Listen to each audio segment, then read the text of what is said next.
नमस्कार.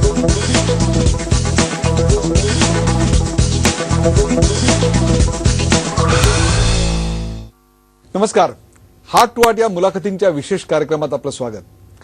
फेसबुक आणि इंटरनेटच्या या युगात वाचन संस्कृती वाढायला लागावी म्हणून अक्षरशः महाराष्ट्रातल्याच नव्हे तर महाराष्ट्राबाहेर दारोदार फिरणाऱ्या एका व्यक्तीची, भ्रमंती करणाऱ्या एका व्यक्तीची आज मी गप्पा मारणार आहे.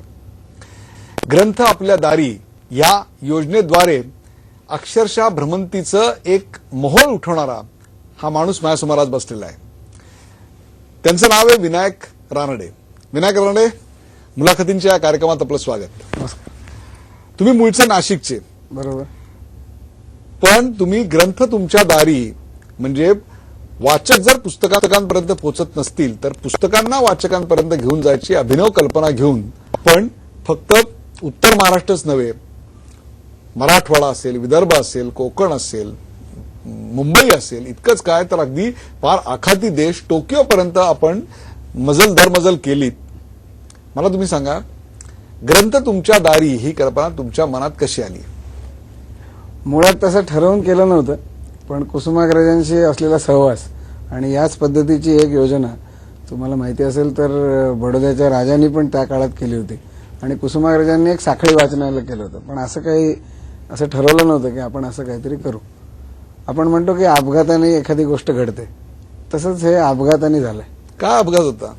पण हा अपघात म्हणजे अपघाताने असं नाही, खरोखरचा अपघात होता.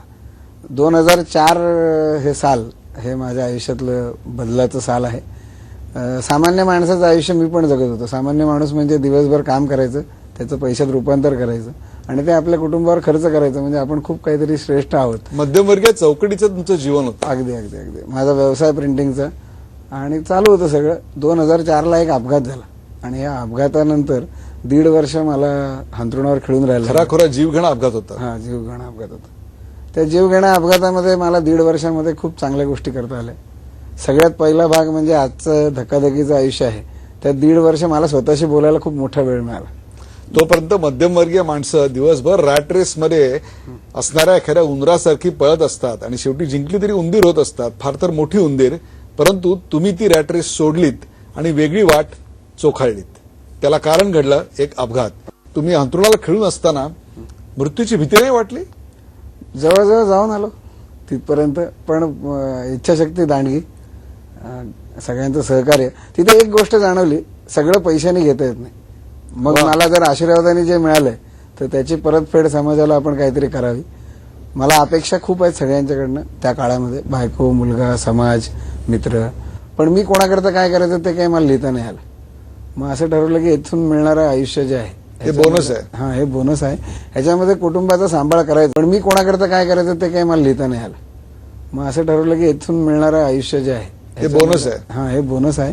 ह्याच्यामध्ये कुटुंबाचा सांभाळ करायचाच, कारण हाऊसवाईफ आहे म्हणजे हौसेकरता केलेली बायको, त्यामुळे तिचा सांभाळ तर करायला पाहिजे. तो करून उर्वरित वेळ, जो जास्तीचा वेळ मला काढता येईल आणि उर्वरित पैसे हे आपण काहीतरी एक चांगल्या कामाकरता खर्च करता आले तर बघूया. पण हे करायचं, समाजाचं व्रत घ्यायचं ठरवल्यानंतर ग्रंथ किंवा ग्रंथ वाचनालय काढू शकला असतात, परंतु ग्रंथ वाचकांच्या घरी न्यावेत असं का वाटलं? तुम्ही अगदी मार्मिक प्रश्न विचारलात. कारण जेव्हा काही असं करायचं ठरलं तेव्हा मुळात पुस्तकं समोर आली. कुसुमाग्रजांचा असलेला सहवास, त्यांच्याबरोबरचं असलेलं जाणं येणं, त्यामुळे हे काय करावं बुवा, तर समाजाला समाजसेवा करून आपली उन्नती होऊ नये अशा पद्धतीची समाजसेवा नसावी. मग समाजाची उन्नती होण्यासाठी काय करता येईल, तर आपण पुस्तकं निवडावीत की ज्याला कुठला रंग नाही, हे भगवा आहे, हे निळं आहे, हे जांभळं आहे, आणि हे पुस्तक हे सगळ्यांना ज्ञान देतं, मनोरंजन करतं आणि समाज घडवण्याचं काम करतं, माणूस बनवण्याचं काम करतं, असे कुसुमाग्रजांची शिकवण. मग परत तुम्ही म्हटलात तोच विषय मनात आला की म्हणजे एक दर्जेदार वाचनालय आपल्याकडे पाहिजे. मग कुसुमाग्रज स्मारकाची निर्मिती चालू होती, तिथे आपण एक वाचनालय करू आणि मग आपण त्याची सेवा करू. हा खरा मूळ भाग. याला मला मदतीला आला तो माझा छंद. याला मला छंद असा होता की वाढदिवसाला शुभेच्छा. ज्या काळामध्ये इंटरनेट, फेसबुक असे सोशल माध्यमं काही नव्हती, तेव्हा वाढदिवस 2च जणांचे कळायचे. एक अत्यंत चांगल्या व्यक्ती, ज्याचे स्थान आहेत, नाही, जे वर्तमानपत्रात यायचे चांगल्या व्यक्ती की आज या शास्त्रज्ञाचा, या लेखकाचा, या कवीचा याचा वाढदिवस आहे, की ज्यांच्याबद्दल आपल्याला आदर आहे, आणि ज्यांचे नको त्यांचे वाढदिवस, त्यांचे पानभर पुरवणे यायच्या, ज्याचा आपल्याशी काही संबंध नाही. पण सामान्य माणसाला वाढदिवस आवडतो. मग मी वाढदिवसाला शुभेच्छा हा माझा गेले अनेक वर्ष कार्यक्रम. सुरुवातीला कालनिर्णयावरती वाढदिवस लिहून ठेवायची, नंतर कालांतराने विज्ञानाने प्रगती केली, एकमेकांशी संवाद साधण्याची असंख्य माध्यमं जशी आली तसं माझा पण संवाद वाढू लागला आणि असंख्य माणसं माझ्या फोनमध्ये विसावली. तंत्रज्ञानाच्या प्रगतीमुळे मी तुमच्याशी बोलणं सोपं झालं, पण त्याचबरोबर गोतावळा वाढत गेला. मुद्रणाचा व्यवसाय असल्यामुळे असंख्य लोक आली. तेव्हा माझ्या फोनमध्ये 3,500 वाढदिवस विसावले आणि 3,500 नंबर विसवले. मग तेव्हा मी ग्रुप्स बनवून ठेवायला सुरुवात केली. मग त्याच्या कामपद्धतीप्रमाणे ग्रुप करायचा आणि ज्याचा वाढदिवस त्या ग्रुपला SMS करायला लागलो. ज्यांचा परिचय आहे ते फोन करायचे, ज्यांचा जास्त परिचय आहे ते घरी जायचे आणि ज्यांना त्यांच्याबद्दल फारसा जिव्हाळा नसेल ते मेसेज डिलीट करायचे. रोजचे 300 SMS मी पाठवायचो रोजचे 300 SMS. आणि असे माझ्याकडे असंख्य ग्रुप तेव्हा होते. आज माझ्याकडे 9,600 लोकांचं फोन नंबर्स आणि डाटा आहे आणि तो नुसता नाशकातला नाहीये, तो आता जगभरातला झालाय. आणि मग त्या माणसांना खूप आनंद मिळायचा. भारतीयांची मानसिकता अशी आहे, साधा आपल्या परिचिताचा किंवा अपरिचिताचा वाढदिवसाला नुसता शुभेच्छांचा SMS आला, फोन आला तर त्या माणसाच्या आयुष्यात खूप आनंद होतो. आणि बऱ्याच वेळा म्हणून या सगळ्याची मैत्रिणीचा सुरुवात झाली. वा, कुठून तरी मैत्रिणीचा किंवा गुरुजनांचा जर काही असं शुभेच्छा मिळाल्या तर आनंद पण मिळतो. मित्रांचा तर होतोच. बऱ्याच वेळेला मला असं लक्षात आलं की व्यवसायात अडकलेले किंवा वैद्यकीय व्यवसायात अडकलेल्या लोकांना एरवी एकमेकांशी बोलायला वेळ नसतो किंवा बोलताना काहीतरी व्यवहाराच्याच गोष्टी होतात. पण त्या दिवशी सगळेजण फोनवर आपल्याला शुभेच्छा देणार म्हणून ती पण माणसं आनंदाने फोन घ्यायला लागली. काहीही त्याला न सांगता एका मिनिटात जर तो 5 लाख देत असेल तर आपण त्याला जर नीट काही सांगितलं तर जास्त देईल. म्हटलं बरोबर आहे, 5 लाखाची पुस्तकं होतील, अजून 5 लाख दे, म्हणजे त्याच्यामध्ये कॉम्प्युटर, टेबल, खुर्च्या, फर्निचर. तो म्हटलं ठीक आहे. तो अमेरिकेला गेला. प्रतिष्ठानला त्यांनी 10 लाख पाठवून दिले आणि तिथे मला अजून एक कल्पना लक्षात आली की हेच जर नाशिकच्या मित्रांनी आमच्या दिलं असतं तर आम्ही त्याचा सत्कार ठेवला असता. त्याला जेवायला न्यायचं म्हणून आम्ही आमच्या कुटुंबियांसहित त्याच्याबरोबर गेलो असतो आणि हा जर संस्थेने खर्च केला असता तर 50,000 इथेच खर्च झाले असते. मग त्याच्याकडनं आपण 9,50,000 घेतले असते तर चाललं असतं. आज हे 10 लाखच्या 10 लाख मला वापरायला मिळाले.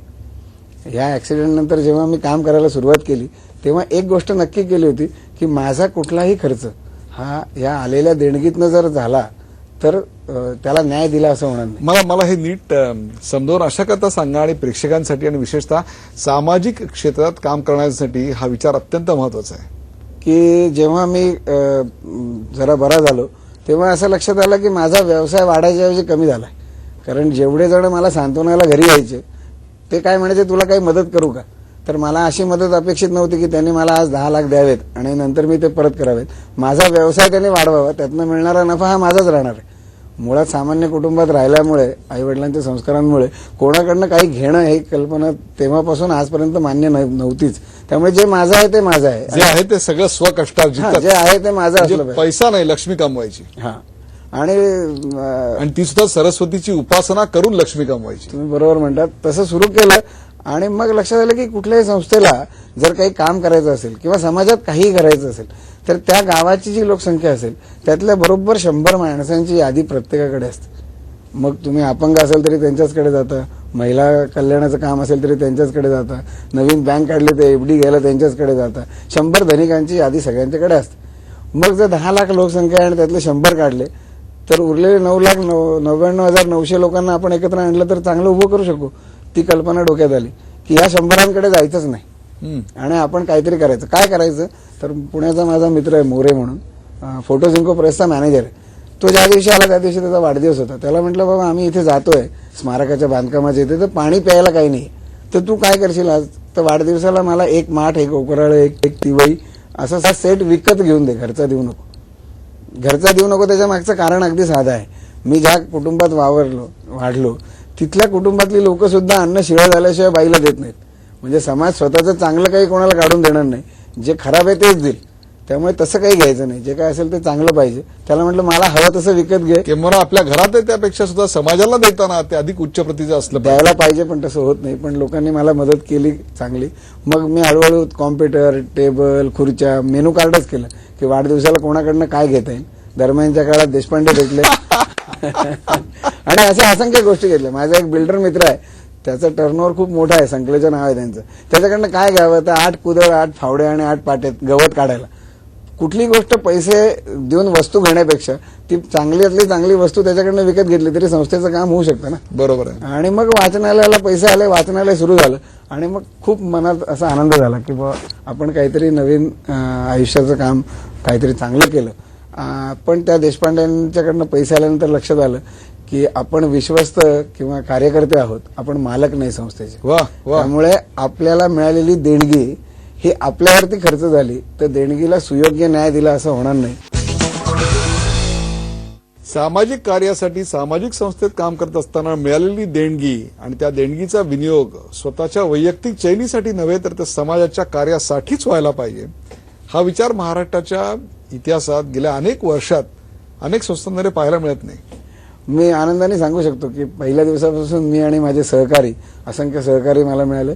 आमच्या संस्थेमध्ये ह्या ग्रंथ तुमच्या दारी उपक्रमाअंतर्गत पुस्तकांव्यतिरिक्त आलेल्या देणगीमधनं एकही रुपया खर्च आजपर्यंत झाला नाही आणि मी हयात असेच तर होऊ देणार नाही. मग तुम्ही ग्रंथ तुमच्या दारी या योजनेला नेमकी सुरुवात कधी केली? वाचनालय तर उभं राहिलं तुमच्या म्हणण्याप्रमाणे. मी जेव्हा ते वाचनालय सुरू झालं तेव्हा परत पुढचा प्रश्न आला की समृद्धी असते. मी तुम्हाला म्हटलं निर्गुणजी तुम्ही कसे आहात, तुम्ही म्हणणार मी एकदम मस्त आहे, मला बीपी नाही, मला शुगर नाही. प्रत्येक गोष्ट मोजायचं एक काहीतरी पॅरामीटर आहे, परिमाण आहे. तर ते परिमाण वाचनालयाच्या बाबतीत आतापर्यंत असं होतं की छाती शुगर नाही, प्रत्येक गोष्ट मोजायचं एक काहीतरी पॅरामीटर आहे, परिमाण आहे. तर ते परिमाण वाचनालयाच्या बाबतीत आतापर्यंत असं होतं की छाती ठोक माझ्या ग्रंथालयाची ग्रंथसंपदा किती हे सांगितलं की वाचनालय समृद्ध.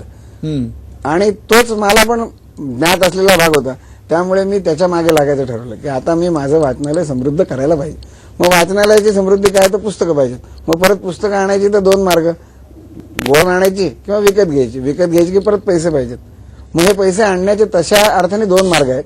एक जेव्हा सरकार वाचनालयाला काहीतरी मदत करतं दरवर्षी, मग त्याच्यासाठी परत त्यांच्या नोंदणी करा, मग अ वर्ग, ब वर्ग, क वर्ग, ड वर्ग, ज्या तुम्ही वर्गात असाल त्याप्रमाणे तुम्हाला ते निधी मिळेल वगैरे. एवढा वेळ नव्हता का वाचनालय सुरू झालं होतं. प्रत्येकाला दर्जेदार द्यायला पाहिजे असेल तर माझ्याकडे नवीन आलेली पुस्तकं यायला पाहिजेत. मग काय करता येईल, तर वाढदिवसाला माझ्या मित्राकडनं पार्टीच्या ऐवजी एका पुस्तकाचे पैसे त्यांनी मला द्यायचे. वा, हा या कल्पनेचं मूळ आहे. सुरुवातीला हास्यास्पद वाटलं लोकांना, कारण त्याच्यामधला एक भाव असा होता की आनंदाने दिलेलं घ्यावं. वा, म्हणजे थेंबर दुधाने जर गाभारा भरत असेल अशी गोष्ट लहानपणी शिकलो. त्यातलं मतितार्थ लक्षात ठेवायला पाहिजे, कोणाकडनं ओरबाडून आणू नये. वा. सुदैवाने काय झालं, आता पूर्वी समाजामध्ये दोन प्रकारच्या लोकांना जो मान होता, मान सन्मान होता, तो त्यांच्या कर्तृत्वाला होता. आता बऱ्याच वेळेला समाजामध्ये एखाद्या डायसवरती कोणी बसायचं तर त्याची न्यूसेन्स व्हॅल्यू जास्त असेल अशांनाच जास्त बसवायला लागतं. सेन्स व्हॅल्यूला नमस्कार करण्याचे दिवस आता संपले. हे जे सगळं तुम्ही बोलताय हे सगळं मला असं वाटतं हा कुसुमाग्रजांच्या सहवासाचा एक प्रकारे परिणाम आहे की तुमची एकूण जी वृत्ती आहे ती वृत्ती ही अशी टोकदार झालेली आहे. ती झाली आणि त्याला जसा तो सहवास होता तसं जेव्हा मी मरण बघून आलो तेव्हा माझ्या लक्षात आलं की पैशाने काही होत नाही. मग जे मनात आहे किंवा जे मी दुसऱ्याकडनं अपेक्षित आहे ते पहिली मी करायला पाहिजे. कुसुमाग्रज प्रतिष्ठानला ATG आहे, म्हणजे इन्कम टॅक्समध्ये त्याला सूट मिळते. त्यामुळे स्वार्थ पण आहे, परमार्थ पण आहे. मग कोणी 61, 71 अशा काही देणग्या द्यायला लागलं आणि 2 वर्षामध्ये माझ्याकडे 5 लाखाचा निधी झाला. मग असं लक्षात आलं की अरे ही वाढदिवसाची संकल्पना खूप छान आहे, कारण वाढदिवसाला रविवार नाही, वाढदिवसाला पितृपंधरवडा नाही, वाढदिवसाला अमावस्या नाही, वाढदिवसाला कर्फ्यू नाही. रोज कोणीतरी सामान्य माणूस सुखात आहे आणि तो मला 500 रुपये देतो. असे 500 माझे मित्र आहेत. तेव्हा 2.5 लाख वर्षाला होतील. मग असं जर झालं तर खूप छान काम चाललं. एक दिवस मला मात्र घाम फुटला की मी जे करतोय ते कुठेतरी चुकतोय, कारण मला मदत सगळीकडनं मिळते आणि आता वाचनालयाची उभी उंची वाढायला लागेल. कालांतराने वाचक तितकेच आणि पुस्तकांची संख्या जास्त. वा. मग जर मला 2 वर्षात 5 लाख मिळाले तर 10 वर्षात काय होईल, मला वाचनालयात पाय ठेवायला जागा राहणार नाही. आणि वाचनाचं माध्यम बदलत चालल्यामुळे पुढच्या पिढीला, माझ्या नातवाला माझं वाचनालय अध्यक्ष म्हणून मी जेव्हा दाखवायला आणेल तेव्हा ते संग्रहालय झालेलं असेल. मी छाती टोकून सांगेल की माझ्याकडे 50,000 पुस्तकं आहेत. मग तो म्हणेल आजोबा याचं काय करतात. मग मी सांगेल त्या काळी आम्ही लोक नेऊन वाचायचे. लेखक लिहितो, प्रकाशक प्रसिद्ध करतो, वाचनालय उपलब्ध करतं, हे फक्त अर्ध सत्य आहे. पुस्तक वाचलं जातं तेव्हा लेखकाला जे म्हणायचं आहे त्या भावना वाचकापर्यंत पोहोचलेलं असतं. म्हणजे पुस्तक वाचतं राहिलं पाहिजे आणि हे पुस्तक वाचतं राहिलं पाहिजे. तर हे वाचतं राहत नाही हे सगळ्या समाजाला माहिती आहे. मग ज्यांना बोलता येतं चांगलं त्यांनी ह्याच्यावरती समाज किती नालायक आहे म्हणून बोलावं, ज्यांना चांगलं लिहिता येतं त्यांनी वाचक किती नालायक आहे ते लिहावं, पण यांनी साध्य काय नाही होणार. मला रोग कळला, मला पण उपचार नाही मी केला, तर रोग कसा काय बरा होईल. वा, मग का जात नाहीत वाचनालयापर्यंत लोक. आणि मी असंच जर करत राहिलो तर या पुस्तकांचं करायचं काय. मग एक संकल्पना अशी लक्षात आली की 3 कारणांनी लोक जात नाहीत सामान्यतः. एक, ज्यांना इच्छा आहे त्यांच्या वयामुळे वाचनालयात जाणं येणं त्यांना शक्य नसतं. हल्ली महिला वर्ग हा नोकरी व्यवसायात मोठ्या प्रमाणात आहे, तर त्या घरी गेल्यानंतर वाचनालय द्यायची वेळ त्यांना राहत नाही. किंवा अंतर, गाव वाढलं, किमती वाढल्या, लोकसंख्या वाढली, म्हणून लांब कुठेतरी घेतलेल्या घरात राहणारे माझे आई वडील, आजी आजोबा हे वाचनालयापर्यंत येणं फार अवघड आहे. म्हणजे गावात एखाद्या ठिकाणी चांगलं वाचनालय असणं, वाचक पुस्तकांपर्यंत जाणं ही आता अवघड गोष्ट राहिलेली आहे. आणि मग ती पुस्तकं लोकांपर्यंत कशी जातील. मग एक कल्पना अशी आली, एकत्र कुटुंबात वाढलेलो 16-17 भावंड, सुट्टीमध्ये खूप मजा यायची. काय यायची मजा, तर विविधता होती. कोणाचं टी शर्ट घे, कोणाचं घड्याळ घाल, कोणाचं पेन वापर, म्हणजे एक वस्तू आपण सुयोग्य आणि पुरेपूर वापर करायचो म्हणून आनंद होता, विविधता होती आणि एकमेकांना विभागून घ्यायचो. वा वा. मग आता काय झालं, घरं छोटी झाली, म्हणजे एका टीव्हीवरती 25 जण मॅच बघत होते, ते आता प्रत्येकाच्या बेडरूमचा टीव्ही वेगळा झाला. असं सगळ्याच बाबतीत झालं. किमान पुस्तकांना तरी असं होऊ नये, ती पुस्तकं एकमेकांपासून एकमेकांपर्यंत जावी. म्हणून काय करावं, तर 100 पुस्तकांची एक बॅग पाठवली, जी आज आपल्या इथे समोर आहे. या बॅगेत 100 पुस्तकं असावीत. 35 वाचक एखाद्या सोसायटीत, एखाद्या गल्लीत, एखाद्या विभागात कुठे जिथे असतील चालत अंतरावरचे, त्यांना ही 100 पुस्तकं नेऊन द्यावीत. 100 पुस्तकं 35 वाचक असं गणित. नेमकं तुम्ही काय करता की ही पुस्तकं घेऊन तुम्ही समजा कोथरूडच्या एका किंवा धंतोलीच्या एका भागात गेलात. मुळात ही योजना करण्यामागचा हेतू असा आहे, काय टिकतं समाजामध्ये, जे त्याला हवं असतं ते दिलं तर टिकतं. बरोबर आहे. किंवा त्यांनी मागितलं तर टिकतं. तुम्ही मुलाला खूप चांगल्या पद्धतीचा एखादा चांगला ड्रेस आणा, तो त्याच्या रंग आवडीचा नसेल तर तो 10,000चा असेल तरी घालत नाही. म्हणजे मुळात त्याला हवंय का नाही विचारा. समाजसेवेतला अजून एक मोठा भाग असा आहे, समाजाला ती सेवा हवी आहे का नाही याचा आधी विचार करायला पाहिजे, तरच ते टिकणार आहे. टिकण्यासाठी त्याला हवं असेल तर द्यायला पाहिजे. म्हणून मी आधी वेगवेगळ्या लोकांना भेटलो. नाशिकला ज्येष्ठ नागरिक संघ सगळीकडेच आहेत. त्यांना सांगितलं की जर तुम्हाला आम्ही पुस्तकं आणून दिली तर तुम्ही वाचणार का. तर ते म्हणे वाचू. कुठली पुस्तकं असतील. म्हटलं मराठी. कारण मराठी टिकवायची असेल तर मराठी वाचनात राहिली तर विचारात येईल आणि प्रकट मराठी होईल. नुसतं मराठी टिकवायला आरडाओरडी करून काहीच होणार नाही. तुम्ही थोडासा हा विचार असा करा, पूर्वीच्या काळी एवढे प्रसार माध्यमं नव्हती, तरी त्या लेखकांची पुस्तकं 1000 प्रतींमध्ये किती लाखो कुटुंबांपर्यंत पोहोचत होती. कारण एक पुस्तक 30-30, 40-40 लोक वाचत होते. बरोबर आहे. आता होतं कसं की व्यवसाय म्हणून प्रकाशक जेव्हा 1000 कॉपीज काढतो, त्याच्या 1000 प्रतीपैकी तो काही हक्काच्या 100 मित्रांना देतो, काही लायब्ररीजना तो उपलब्ध करतो. 600 झालं की त्याला ब्रेक इव्हन आलेला असतो. त्यामुळे तो म्हणतो की माझा अर्थपूर्ण जो भाग आहे तो संपला. बरोबर आहे. आता ह्याच्यातली फक्त 300 पुस्तकं जर 400 लोकांनीच वाचली किंवा 500 लोकांनीच वाचली तर वाचन संस्कृतीचा प्रसार होणार तरी कसा. मग हे एक पुस्तक खूप लोकांनी वाचायला पाहिजे. मग आम्ही असं ही पेटी आली. मग ही पेटी आम्ही कशी देतो. 35 वाचणारे जे कोण असतील त्यांच्यापैकी एकाने आम्हाला अर्ज करायचा. त्यात त्यांनी या 35 लोकांचे नाव आणि नंबर लिहायचे.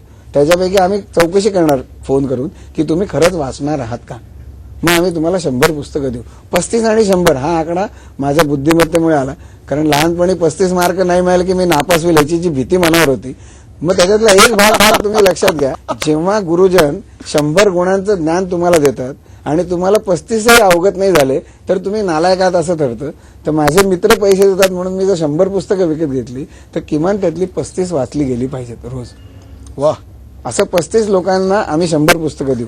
काय द्यायला पाहिजे, तर जसं तुमचं एखादं कपाट उघडलं कपड्याचं तर त्याच्यात 2-3च रंग जास्त प्रमाणात आढळतील, पण दुकानात सप्तरंग असतात.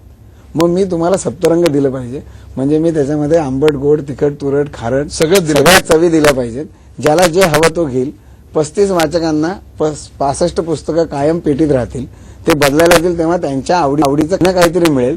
जेव्हा त्यांच्या आवडीचं मिळेल तेव्हाच ते टिकेल. वा वा. क्या बात. सुरुवातीला खूप त्रास झाला. सुरुवातीला समाजशास्त्राचा अफलातून अभ्यास आहे तुमचा. धन्यवाद. हे सगळं कुसुमाग्रज प्रतिष्ठान, त्यांचे आमचे सगळे सहकारी, कुसुमाग्रजांचे असलेले संस्कार, घराच्यांची साथ, त्याच्यामुळे घडलं. त्याच्यामध्ये काय असायला पाहिजे, तर नवकोरं पुस्तक असायला पाहिजे. कारण त्या पुस्तकाला हातात घेतल्यानंतर पहिल्यांदा त्याचा आलेला गंध तो अवर्णनीय आहे. त्यामुळे कोणाकडनं पुस्तक रूपाने मदत घ्यायची नाही. मला सांगायला आनंद आहे की अच्युत गोडबोलेंना जेव्हा कळलं की मी पुस्तक रूपाने मदत घेत नाही, त्यांनी त्यांना मिळणारं मानधन मला पाठवत गेले. 4 महिन्यात 1 लाख रुपये त्या माणसाने मला पाठवले. पण असं नाही म्हटलं की माझं पुस्तक पेटीत देऊ का, कारण याचा सुरुवातीला असं व्हायचं की नवीन लेखक आला की तो मला सांगायचा तुला पुस्तक देऊ का. म्हटलं नाही बाबा, आमची निवड समिती आहे, ते पुस्तकं तावून सुलाखून घेतं, कारण त्याला आवडलं तर देण्यात मजा आहे. एकूणच वाचन संस्कृतीचा ऱ्हास होत चाललेला आहे आणि त्यापेक्षा आता जे वाचन होणार आहे पुढचं ते टेक्नॉलॉजीवर, किंडलवर आधारित किंवा संगणकाच्या पडद्यावरचं असणार आहे किंवा मोबाईलच्या पडद्यावरचं असणार आहे किंवा दृकश्राव्य माध्यमाचं असणार आहे. आता मल्टीमीडिया बुक्स येत चाललेले आहेत. या जमान्यात हा उपक्रम टिकणार कसा? पण हा उपक्रम टिकवायचा म्हणून नाहीये. आज ज्यांना गरज आहे त्यांची तर भागवायला पाहिजे की नाही. ज्यांना आज हे हवंय, माझं परत म्हणणं आहे, मराठी वाचकाला जर पुस्तक हवं असेल तर त्याच्यासाठी प्रतिष्ठान हे काम करायला तयार आहे. हे काम ह्याच्यासाठी करायचं नाही की काहीतरी आपल्याला मिळवायचंय, हे काम देण्यासाठीच करायचंय. आज ज्यांना पुस्तक हवंय आणि मिळत नाही, आपली पुस्तकं कुठपर्यंत आहेत? नाशिक जेल, ठाणा जेल, येरवडा जेल, 2 हॉस्पिटल्स, म्हणजे ही सगळी पुस्तकं तुम्ही जेलमध्ये पण दिली आहेत. आणि ही फिरती पुस्तक आहे. मला जेलमधले सांगा, कैदी वाचतात तुमची हो. पुस्तकं? ह्याचा मागे गणित असं लावलं होतं, 100 पुस्तकं जर मला विकत घ्यायची असेल तर 200 रुपयाप्रमाणे 20,000 रुपये मला एक पेटी बनवायला खर्च येईल. मग जर निरगुडकर स्वतःच्या वाढदिवसाला 500 देतात तर घरातल्या कोणाची 61, 71, 75 स्मरणार्थ 100चे देतील. मी याच्यावर शिक्का मारेल या सगळ्यांनी देणगी दिली म्हणून. असं करत करत या पेट्या उभ्या राहिल्या. तर जेलमध्ये पेटी देताना कोणाकडनं देणगी घ्यावी? तर दुर्दैवाने त्या आता राहिल्या नाहीत. पण शहीद हेमंत करकरेच्या पत्नींना मी फोन केला होता आणि त्यांनी त्यांच्या स्मरणार्थ मला एका पेटीचे पैसे पाठवले. आताच त्यांचंही निधन झालं. पण असं कोण काय देऊ शकतं? जेलमधले कैदी पुस्तकं वाचतात आणि ते वाचतात कारण पेटी बदलण्यासाठी त्यांच्या जेलरचा फोन येतो. तुम्ही फेसबुकचा वापर करून या चळवळीचा प्रसार केलात. काय होता अनुभव? त्याचा का फेसबुकचा वापर केला, त्याचा चांगला वापर करायला पाहिजे. जसं पूर्वी म्हणायचे की सुरी आणली तर त्याच्यामधनं दोन्ही गोष्टी होऊ शकतात. एखाद्याला कापूनही टाकता येतं आणि फळ पण कापता येतं. काय कशासाठी वापरायचं ते आपण ठरवायचं. तशी ही सगळी माध्यम आहेत. मी मोबाईलच्या ग्रुप SMS चा वापर लोकांना आनंद देण्यासाठी केला. तसंच मला लक्षात आलं की फेसबुक हे लोकांपर्यंत पोहोचायला खूप चांगलं आहे. माझा एक पुण्याचा मित्र आहे BG लिमय म्हणून, तो कॅलिग्राफी करतो वेगवेगळ्या कवींच्या कवितांची. मग मी रोज एक कॅलिग्राफी टाकायला लागलो आणि मग असंख्य लोक ते दाणे टाकतात ना, कबूतर येतात. तसं मराठीवर प्रेम करणारे बोरकरांची कविता दिसली, कुसुमारांची दिसली आणि ती कॅलिग्राफीमध्ये म्हणजे जसं गाणं झालं कवितेचं की लोक येतात, आकृष्ट होतात, तसं कविता कॅलिग्राफीत आली की लोक त्याच्यापाशी यायला लागले. मग मी त्यांना विचारतो तुम्ही वाचता का? मग ते म्हणायचे हो, पण आमच्याकडे वाचनालय नाही. झालं, मला काम मिळून गेलं. मग तुमच्याकडे पेटी दिली तर वाचाल का? असं त्याचा खूप उपयोग झाला आणि त्याच्या माध्यमातून त्या बाईंच्याकडे पेटी आली किंवा त्यांच्याकडे पेटी आली की ते सांगायचे की आमच्याकडे अशी अशी पेटी आली. अजूनही नाशिकमध्ये मला अनुभव असा आहे की त्यांची नागपूरची कोणीतरी जाऊ त्या बाईला सांगते की पेटी येते आणि ती नाशिकहून येते, तुला नाही मिळाली, मग ते आमच्याकडे येतं. मला तुम्ही सांगा की या सगळ्याच्यात नाउमेद करणारे, निराश करणारे असे अनुभव आले असतील? आहेत. कसं केलं? काय होते अनुभव आणि त्याच्यावर मात कशी केलीत? कारण या संपूर्ण मुलाखतीत माझ्या तुमच्या चेहऱ्यावरचा प्रसन्नतेचा शिडकावा तसुभरी कमी झालेला दिसत नाहीये. नाउमेदीचा नाही आला, पण वाईट वाटण्याचे काही प्रसंग होते. त्यातला सुरुवातीला मला जास्त वाईट वाटायचं, पण नंतर मला खूप आनंद व्हायचा की जर मला कोणी मदत नाही केली तर मला खूप बरं वाटायचं आणि मला त्याची पात्रता कळायची. बऱ्याच वेळेला आपल्याला असं वाटतं की हा आपल्याला असं देऊ शकेल आणि प्रत्यक्षात तसं घडत नाही. पण ते सुरुवातीच्या काळात माणसं ओळखायचं प्रमाण कमी होतं. नंतर जसं जसं मी प्रवास करायला लागलो, मी घरातनं गाडी घेऊन निघतो. पत्नीचं माझं एक छोटंसं करार असं आहे की तिचं घर आणि ते कुटुंब माझं चालेल, मुलाची फी भरली जाईल, ह्याच्यासाठीची तजवीज मी 3 तारखेपर्यंत तिच्याकडे दिल्याशिवाय मी घर सोडत नाही. त्या व्यतिरिक्त तिने मला विचारायचं नाही. पण ती पण आता काय तिच्या लक्षात आलं की हा काही ऐकत नाही, 3-3 दिवस घराबाहेर असतो. ह्या पेटीचं वजन 27 किलो आहे. तिने मला असं सांगितलं की ज्या दिवशी तू घरात पाकिट देणार नाही, ही पेटी ती माझ्या डोक्यात घालेल. पण मला नाही वाटत की अजूनपर्यंत मला डोक्यात पेटी घालून घे, कारण हे तरी वेळ घ्यायला पाहिजे. असं आहे, कुसुमाग्रजांना काय हवं ते जर तुमची संस्था, एखादी संस्था फक्त अध्यक्षापासून कार्यकारिणीपर्यंत येऊन थांबत असेल आणि कार्यकर्तेच नसतील तर चालणार कशी? आणि आजकाल कुठलीही तुम्ही बघा संस्था कार्यकारिणीलाच थांबते. मला एक तुम्हाला प्रश्न विचारायचा आहे की हे असं वाचन संस्कृती पसरवण्याचं वेळ घेऊन तुम्ही महाराष्ट्राच्या कानाकोपऱ्यात फिरताय. कोणा साहित्यिकानं तुमच्या पाठीवर कौतुकाची थाप मारली, कुणी बोलावून तुमचा सत्कार केला किंवा कौतुक केलं, असे काही क्षण आले? आहे. कौतुक तर जेव्हा त्यांना कळतं तेव्हा होतं. मला आत्ता मी बेंगलोरला योजना सुरू केली तर सानिया म्हणून प्रसिद्ध लेखिका आहेत. सुरुवातीला मी त्यांना फोन केला की तुम्ही या, या उद्घाटनाला, तर आता साधारणतः उद्घाटनाला जायचं म्हणजे काहीतरी मानधन जाणं येणं या सगळ्याचा एक पायंडा पडलेला असतो. तर त्यांना म्हटलं बाबा मी माझ्या खर्चाने येतो, त्यामुळे तुम्हाला तर काही देऊ शकणार नाही, पण तुम्ही यावं. त्या आल्या तोच तर त्यांना माहित नव्हतं, पण त्यांनी जेव्हा अशा पेट्या तिथे बघितल्या आणि त्यामुळे तुम्हाला तर काही देऊ शकणार नाही, पण तुम्ही यावं. त्या आल्या तोच तर त्यांना माहित नव्हतं, पण त्यांनी जेव्हा अशा पेट्या तिथे बघितल्या आणि पुस्तकं वाचकापर्यंत नेण्यासाठी कोणते धडपड करत आहे, कुसुमाग्रज प्रतिष्ठान काहीतरी काम करत आहे, एक वेडा विनायक त्याच्यासाठी फिरतोय, त्यांना इतका आनंद झाला. आता त्यांना ते भावायला लागलं, कारण लेखकाला पोचवायला पाहिजे, लेखकाला वाचकापर्यंत पोचवायला पाहिजे. सीधा घर पे आता है, हे तुमचं टेक्निक आहे. सीधा. मला तुम्ही सांगा, तुम्ही ही सगळी पुस्तकं अनेक वाचकांना पोचवता, तुम्ही स्वतः काय वाचन करता? मी माणसं वाचतो. वा वा. मी माणसं वाचतो. माझा पूर्ण आठवडा हा माझा 3 दिवस स्वतःच्या व्यवसायातला काही भाग, कारण वरण भात भाजी पोळी घराची काहीतरी जबाबदारी असंच जातो. आणि फेसबुकमध्ये मला असंख्य मित्र मिळाल्यामुळे मी अनेक गावाला गेलो. अनेक मित्रांनी मला मदत केली की तू पुण्यापर्यंत आहे. मग माझ्या गाडीतनं आपण माझ्या स्वतःच्या गाडीमधनं मी 7 पत्र्याच्या ह्या पेट्या घेऊन एका वेळी निघतो. माझ्या जर पेट्या 11 असतील तर माझ्या मित्रांच्या गाड्या घेतो. माझ्या पेट्या मर्सिडीज पासून लँड रोव्हर पासून असंख्य गाड्यांमधनं गेल्या. पुस्तकाला ही शाही प्रतिष्ठा हो, कारण काय तर विनायक काही त्यातनं आर्थिक घेत नाही, त्यामुळे त्याला मदत जी करता निस्वार्थपणे येईल. जर तुम्ही काम करत असाल तर समाजातले मोठे मोठे दानशूर दातेही तुमच्या मागे ठामपणे नक्की उभे राहतात. नक्की, म्हणजे पुस्तकांना जशी मदत करतात मला तसं तुम्ही सांगा की हे सगळं उत्साह तुम्ही करताय, याच्या पुढची योजना तुमची काय आहे? ह्याच्या पुढची योजना माझ्या बाजूला आहे. ते काय ती योजना? त्याचं नाव आहे माझं ग्रंथालय, ज्याचं उद्या नाशिकला उद्घाटन आहे आणि ऑलरेडी मुंबईत आहे. काय ती ही कल्पना अशी आली की जेव्हा मी परराज्यात गेलो तेव्हा मला 35 वाचक मराठी एका भागात मिळणं अवघड झालं.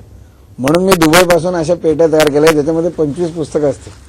आणि मग गुजरातमधल्या नंतर बेंगलोर, म्हैसूर या भागामध्ये मी अशा पेटीमध्ये 25 पुस्तकं, दुबई, नेदरलँड, टोकियो, तिकडे 25 पुस्तकं तुम्हाला अशी मिळतील. त्याच्यामध्ये त्याची यादी असेल. एकाच वेळा तुम्हाला ही 25 पुस्तकं 2 कुटुंब मिळून ठेवता येतील आणि ती बदलता येते. मग माझ्या असं लक्षात आलं एअरपोर्टवरनं येताना की इथले जे व्यावसायिक आहेत, मग डॉक्टर्स असतील, इंजिनियर असतील, वकील असतील, कन्सल्टंट असतील, त्यांच्याकडे पैसे आहे, जागा कमी आहे, वेळ कमी आहे, काय घ्यावं, किती घ्यावं. त्याला जर मी हे माझं ग्रंथालय म्हणून जर दिलं, माय लायब्ररी, तर 25 पुस्तकं अशा चांगल्या घरामध्ये जातील, त्यातनं वाचन होईल आणि दर 3 महिन्यांनी एकमेकांच्या पेट्या बदलूया आपण. मी नाशिकला पण आवाज टाकला, उद्या 41 लोकांना आपण ह्या पेट्या देतोय. त्याच्यामध्ये डॉक्टर आहेत. 100% खात्री आहे की या 40 लोकांचे पुढे 400 4,000 होतील. हो, कारण हे मी कल्पना अशी मांडली की बागेत जाऊन आपण डबा खाऊया, प्रत्येकाने आपल्या घरनं डबा घेऊन यायचा, म्हणजे प्रत्येकाची चव आम्हाला मिळेल. तसं या पेटीसाठी त्यांच्याकडनं आपण देणगी मूल्य स्वीकारलंय. हे 25 पुस्तकांचा जो आर्थिक भार आहे तो प्रत्येकाने प्रत्येकाच्या पेटीचा घेतलाय. पेट्या जेवढ्या वाढतील तेवढं ते फिरेल. शेवटचा प्रश्न, लहान मुलांमध्ये वाचनाची आवड लागावी याकरता आता हा कार्यक्रम बघणारे प्रेक्षक आपापल्या घरी प्रचंड प्रयत्न करत असतात, पण मुलं फक्त मोबाईलवर खेळत असतात, गेम्स खेळत असतात किंवा कॉम्प्युटरच्या पडद्यासमोर बसून गेम्स खेळतात. त्यांना वाचन संस्कृती त्यांच्यापर्यंत पोहोचवण्यासाठी तुम्ही काय करताय? माझा प्रतिष्ठानचा आमचा मूळ ह्याच्या मागचा उद्देश असा आहे की प्रत्येक मराठी माणसाच्या टिपायावरती रिमोटच्या बाजूला मराठी पुस्तक जोस्तर येत नाही, कारण मुलं अनुकरण करतात. त्याला व्हॉट्सअप शिकवायला लागत नाही, त्याला फेसबुक शिकवायला लागत नाही, त्याला बोलायचं कसं शिकवायला लागत नाही. तर तो जेव्हा जन्मापासून आई, आजी, आजोबांना पहिल्यांदा तो वाचताना बघेल तेव्हा त्याला वाचायला पाहिजे हे कळेल. मग त्याला उपलब्ध कसं करायचं त्याच्यासाठी मुलांच्या पण पेट्या आहेत आपल्याकडे. पण सुरुवात त्याच्या घरापासून व्हायला पाहिजे. म्हणजे आधी आई वडिलांच्या आणि आजीच्या हातात त्यांनी जन्मापासून पुस्तक बघायला पाहिजे, तरच तो ते करेल. प्रेक्षक हो, त्यांनी स्वतःचं वर्णन वेडा विनायक असं केलं, त्याचं खरं प्रत्यंतर आपल्याला आलं असेल. समाजाला काहीतरी द्यावं याकरता निस्वार्थपणे काम करणाऱ्यांची पिढीच्या पिढी गायब झाली असं म्हणत असता अशी माणसं समोर येतात, तेव्हा खरंच वाचाल तर वाचाल या वचनावर आपला विश्वास बसायला लागतो. या मुलाखतीच्या सुरुवातीला मी तुम्हाला सांगितलं होतं की एका अवलिया व्यक्तीची मी तुमची आज भेट घेणार आहे. या अवलियाचा अवलियापण तुमच्या समोर आला असेल. केवळ ग्रंथालय उभारून नव्हे किंवा वाचकांना पुस्तक द्यायचं काम नव्हे, तर वाचकांपर्यंत पुस्तक पोहोचवायचं आणि वाचन संस्कृतीचा प्रसार करायचं एक अफलातून मॉडेल या निमित्तानं विनायक रानडे यांनी फक्त महाराष्ट्रातच नव्हे तर महाराष्ट्राच्या बाहेर देखील रुजवलं. काळानुसार त्यात बदल करत करत स्वतःला अधिकाधिक प्रगल्भ करत गेलं. स्वतः काय वाचतो असं विचारल्यानंतर त्यांचं अतिशय चपखल आणि मार्मिक वर्णन होतं, मी पुस्तकं नाही, मी माणसं वाचतो. माणसं वाचणाऱ्या आणि त्याहीपेक्षा सुद्धा माणसांना वाचायला लावणाऱ्या या व्यक्तीची आज मी तुम्हाला ओळख करून दिली. त्यासाठी ते इतका प्रदीर्घ वेळ आपल्या या स्टुडिओमध्ये आले. विनायकजी, तुमचं काम अफलातून आहे, एवढं करता की तुम्ही खऱ्या अर्थानं महाराष्ट्राला दाखवून दिलं, वाचाल तर वाचाल. प्रतिष्ठानच्या वतीने मी एकच विनंती करतो, प्रत्येकाने आपल्या वाढदिवसाला जी काही योग्य रक्कम असेल ती प्रतिष्ठानला देणगी रूपाने दिली तर त्याचं चांगल्या पद्धतीने रूपांतर करून पुस्तकं लोकांपर्यंत आम्ही नक्की पोहोचू. धन्यवाद.